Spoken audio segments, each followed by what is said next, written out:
ஜமுரா இப்னு ஜுந்த் ரலி அவர்கள் அறிவித்தார்கள், ஒரு நாள் உங்களில் யாரும் இன்று இரவு கனவு கண்டீர்களா என்று கேட்டதும் நாங்கள் அனைவரும் இல்லை என்றோம். நபி அவர்கள், நான் இன்று இரவு ஒரு கனவு கண்டேன். அதில் இருவர் என்னிடம் வந்து என்னுடைய கைகளை பிடித்து என்னை புனித பூமியொன்றுக்கு அழைத்துச் சென்றார்கள். அங்கே ஒருவர் அமர்ந்திருந்தார். நின்று கொண்டிருந்த இன்னொருவரின் கைகளில் இரும்பால் ஆன கொக்கிகள் இருந்தது. அந்த கொக்கிகளை கொண்டு உட்கார்ந்திருப்பவரின் கீழ் தாடையின் ஒருபுறம் குத்த அது அவரின் பிடரி வழியாக வெளியேறியது.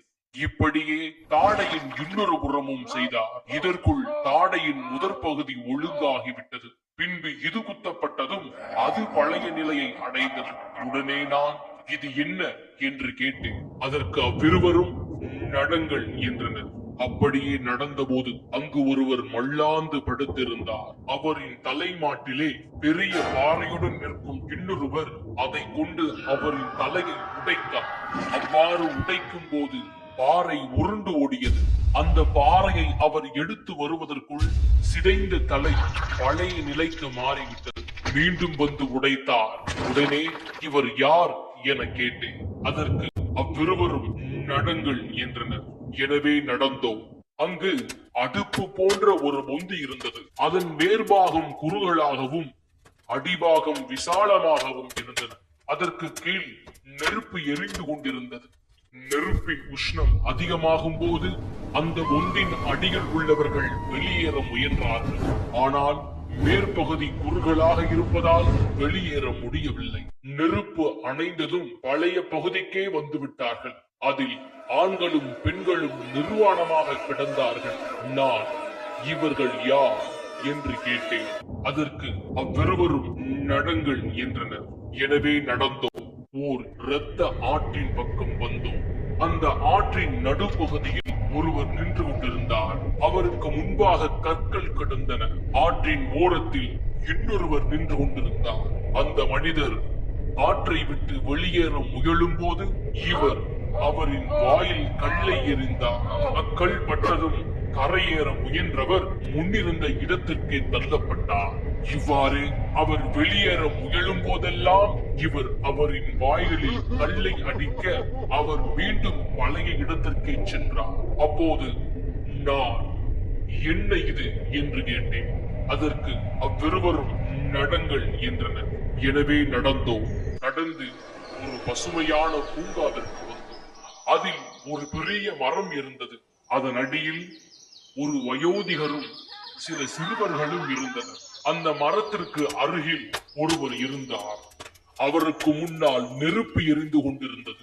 அதை அவர் மூட்டிக் கொண்டிருந்தார்.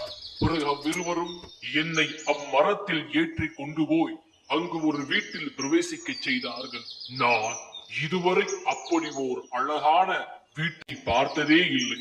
அதில் சில ஆண்களும் வயோதிகர்களும் இளைஞர்களும் பெண்கள் சிறுவர்கள் ஆகியோரும் இருந்தனர். பிறகு அவ்விருவரும் அங்கிருந்து என்னை அழைத்துக் கொண்டு மரத்தில் ஏற்றி இன்னொரு மாளிகையில் பிரவேசிக்க செய்தார்கள். அதில் மிகவும் அழகானதும் சிறப்பானதுமாக இருந்தது. அதில் இருவரிடமும் இரவு முழுவதும் என்னை நீங்கள் சுற்றி காண்பித்தீர்களே, அப்போது நான் கண்டவற்றை பற்றி விவரங்களை சொல்லுங்கள் என கேட்டேன். அதற்கு இருவரும், ஆம், முதலில் தாடை சிதைக்கப்பட்டவரை பார்த்தீரே, அவர் பெரும் பொய்யர். அவர் பொய் பேச அது பலர் வழியாக உலகம் முழுவதையும் அடையும். நீர் பார்த்த அத்தண்டனை அவருக்கு மறுமை நாள் வரை கொடுக்கப்படும். அடுத்து தலை உடைக்கப்பட்ட நிலையில் நீர் பார்த்தீரே, அவருக்கு அல்லாஹ் ஒரு ஆணை கற்றுக் கொடுத்தும் அதை பயன்படுத்தாமல் இரவில் தூங்கிவிட்டார்.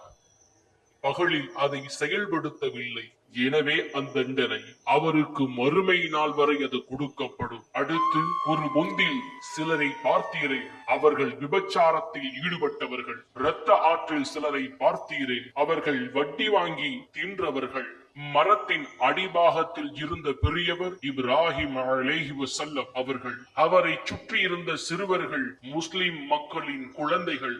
நெருப்பு மூட்டி கொண்டிருந்தவர் நரக காவலாளியான மாலிக் அலைஹி வஸல்லம் அவர்கள், நீர் நுழைந்த முதல் மாளிகை சராசரி இறை நம்பிக்கையாளர்களின் இருப்பிடம், அடுத்த மாளிகையோ உயிர் தியாகிகளின் இருப்பிடம். நான் ஜிப்ரீல், இவர் மீகாயில் என்று கூறிவிட்டு, இப்போது உம்முடைய தலையை உயர்த்தும் என்றனர். நான் என்னுடைய தலையை உயர்த்தியதும் எனக்கு மேற்புறம் மேகம் போல் இருந்தது.